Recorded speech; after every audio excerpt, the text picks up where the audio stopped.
Well, I want to, I titled this video "The Problem with Ron Paul," but I'm going to say this: I would have much rather seen him as president than either Kerry or Obama. Kerry lost or Obama won, but I'd rather have seen him as president. But I want to point out some things I was pointing out a while ago when Ron Paul looked like he was going to try to take the nomination or something, or maybe even run for a third party. Some inconsistencies, because he's, this is my contention with him.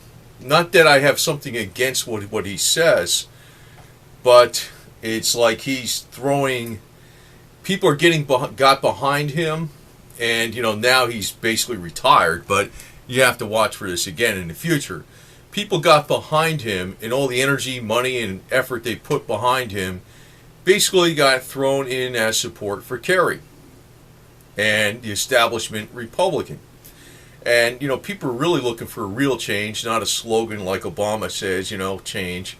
They're looking for real change, and actually, I shouldn't even call it that, because I really should say is bringing back to the real way the United States should be run, which is by the Constitution of the United States, where the people's, everybody truly has the rights that belong to him, and it's not, we the people control the government, not versus the government controls us. But, Ron Paul's message is actually excellent. I don't want to knock that, but the problem is so many people got behind him, so many people put money into this guy. And I said, you should just buy yourself some silver or something, instead of throwing money at this guy, because he's not going to do the job. And the reason I said it was quite obvious, like, first off, there was primaries where he could have fought, where he was cheated out of primaries, and he did not fight back, which really disheartened his supporters, because how come, and he's like, oh no, that's okay, because basically, I guess one thing Webster Tarpley said correct a while back, he was throwing his support behind Kerry even during the debate. But this is my contention on this stuff. I usually often will vote for a third party. If I was actually going to probably vote for the party I thought would be the best in principle, would be the Constitutional Party, the Constitution Party. But a lot of times I'll vote for the Libertarian Party, because I think they actually have enough, more supporters that they can get federal matching funds. And see, that's the whole point. They got, I know they're going to lose in most elections. I mean, there's sometimes they win in local elections and things like that, but a presidential election, they don't have enough votes. But if they get federal matching funds, it gives them more clout. And that's why I don't think my vote is wasted on them.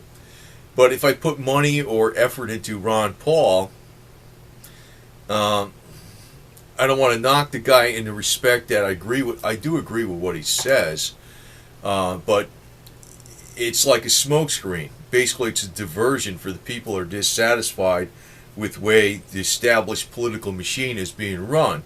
He's acting like a maverick, but I don't think he is. I don't think he ever was. And that's the problem.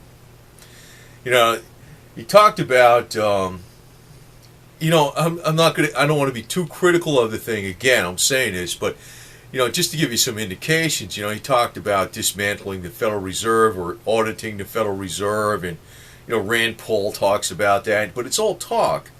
And, they talk about bringing, the troops home or whatever. Sometimes I wonder if that's even necessary, because, like, for instance, in Japan, who foots most of the bill for the troops over in Japan, in the islands of Japan? The Japanese government. It's like actually the U.S. doesn't even foot most of the bill for that. So when he's talking about bringing the troops home, I mean, there's a lot of things going on that sometimes Americans' interest does have to be protected in foreign countries, whether, you agree with how it's being done. But, in principle, you're not just going to have everybody all stationed around the borders waiting for an attack. You just can't have it that way. So you're always going to have troops overseas, one way or the other, even if you don't like the way the present situation is. So some of the stuff he says is a little ridiculous in some ways like that. But, when I look at him not fighting against, clearly where he could have fought back on primary issues, where he should have garnered more votes or won, or he got cheated. I can't see him fighting against the Federal Reserve or fighting the military-industrial complex. It's ludicrous. So basically, what I saw him as somebody that was there as a focal point for the disillusioned grassroots movement that was getting fed up with the political machine. They get behind Ron Paul, and then Ron Paul throws his support behind Kerry, which was planned all along from the beginning. So, a lot of people... My contention is I'll vote for a third party that I think is pretty good, that's a better choice than the other two parties, that is still strong enough to get federal matching funds. Because if they get over a certain percentage, then your vote isn't really wasted, even though they lost, because they won federal matching funds, which means their voice is heard. And that helps move both parties a little bit closer back to the Constitution, because I don't even want to say this right and left type stuff, because I'm not really right wing in a lot of ways. Maybe sometimes I think that way, but I realize in my mind a lot of conservative people are very mean spirited in some ways, like what liberals accuse them of being, because I'm not really against a lot of the social programs for the truly needy. I'm not against that type of stuff. I don't believe in that stuff sometimes where, sometimes people are very, very conservative. You just have to roll up your sleeve and pull yourself up by your bootstraps. I don't believe in all that stuff. I think a lot of social programs are good, so I'm a little bit semi-liberal in some ways. But I think the whole issue isn't left or right. It's about moving back to the Constitution, which means individual freedoms, and it allows people to just do their own thing, live their own life, and innovate, which actually spurs the economy on by itself on its own. We're moving more and more towards like a socialistic controlled society, controlled by the government, which the government is actually not the problem. It's actually the biggest money that controls the government, that through the government they use the governmental power to control everybody else. But this is my point with Ron Paul. He's never shown like that fiery stuff you need to fight back. He always said a lot of things. I liked what he said, but he never showed where he had the real backbone to fight back. And it looks like he's just a ploy, basically. He's somebody there because I'm going to tell you honestly, if somebody is a real thorn to the elite, they find a way to get rid of them. They do. So actually, the way to actually fight him back is you got to have a lot of different leaders in different areas going against, the political apparatus that's tied in with Wall Street. And the only way to get a lot of different people going against it is to actually concentrate on the House of Representatives elections, which everybody ignores. They don't. A lot of people just look at the presidential election, and concentrate on that because those guys are local. And if they're freaking screwed up, get them out. Get them out. Everybody like you'll see people pass emails around to each other about, the Congress wasted this much money, they got this much perks, but they get elected every 2 years. And if you're fed up with both the Republicans and the Democrats, this isn't really something where I'm going to say libertarian all the way, but there's other third parties out there, and actually the third party could upset some of the elections in the congressional districts. They could. Maybe not the presidential one, but they could do it in the congressional district. And once they do that, you remember that's where all the power of the money is, the appropriations for all the government spending, where all the laws coming back, where all the laws get started, all the laws can be rescinded. It starts with the House of Representatives. And also, if the House of Representatives wants to tell Ben Bernanke, hey, the Fed is done, we're taking over, and if we print money, it's going to go into all these different entrepreneurs and things that's going to go directly into hard-working middle class to spur on infrastructure, improve the efficiency of production and innovation. Well, they can do it. They can do it.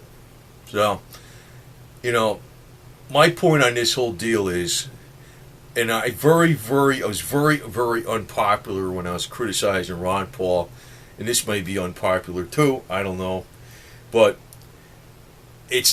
I'm not criticizing what he says, but my senses said he was almost like a ploy, like he's an establishment guy all the way, and he's somebody that you put him up there so all the people that are disgruntled with, the established politics and they want to look for a constitutional type voice, they all run to Ron Paul.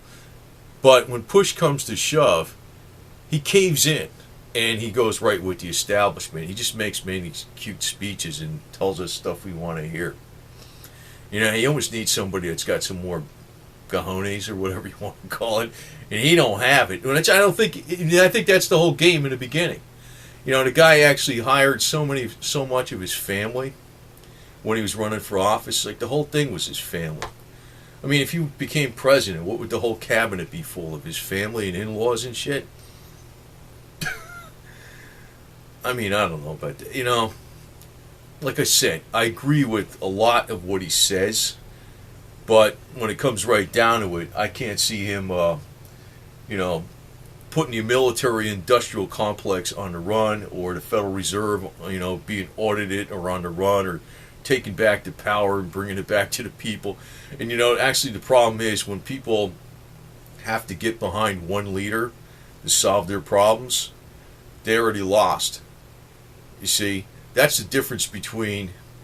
See, the true American system is basically on individuals. And individuals we should be very, focused in on what goes on with the Congress and, the House of Representatives in particular. And if you got a corrupt, garbage congressman that's been in office for 20 or 30 years, and you don't like the guy, and you're saying he's the lesser of two evils, you should probably say to hell with it and vote him out, take a third party. And, even if that's a losing proposition, if the third party gets enough percentage of the vote, then they get matching funds. And it also, I know the age-old thing is you got to take the lesser of two evils, but I'm getting sick of this two-party system garbage, because that's what's been, how the elite have been putting it over on the people for a long time. Is you got a choice between A team or B team, and they both, they got them both locked in, But if people actually just throw out the incumbents that have been corrupt in the House of Representatives, that get elected every freaking 2 years, that goes a long way, versus trying to get behind one person to be elected to the presidency to solve all the problems, because we're all going to get behind this one guy. That's almost like anti-American, just in the thought in itself, because what you are thinking in that way is almost like you have to have an authoritarian fix it for you, and that's not what we need. That's not what we need at all. But my point on Ron Paul is to actually watch in the future, because this game has been played again and again and again. The establishment, what they do is they got to put somebody out there as a focal point, so everybody runs to this focal point, and it diverts it away from where all the resources should really go, which would stifle the big money establishment. You know what I'm saying? In other words, if people, went with the Constitution Party or the Libertarian Party or the Green Party or whatever the hell you want, and not went with, anybody who was an establishment, false leader, that's what I kind of see Ron Paul was. I just can't see that guy bucking the entire military-industrial establishment, other than in cute speeches. When it comes right down to nuts and bolts, he caves very fast. And, I was very unpopular in saying this, but that is how, the few people that are actually figuring out what's going on and what needs to be done are getting screwed up, because they divert their attention to the wrong guy. And, we shall see this again. Probably with Rand Paul. I'd imagine he's going to be the same type of deal. Even though there's stuff about him I like where he criticized the hell out of the drones and spying on Americans and the NSA. Great, great. I agree with all that stuff, that he should be criticizing those things. But when it comes right down to it, I don't know. I don't know if he's got the balls, the cojones, to actually really buck the establishment Republicans. I doubt it very much. He's right in with the group. And what you need, when they talk change, the kind of change we need is not that just a change. We need to regress right back to the Constitution and individual rights, and for all Americans, so people can do their own thing. It's very important.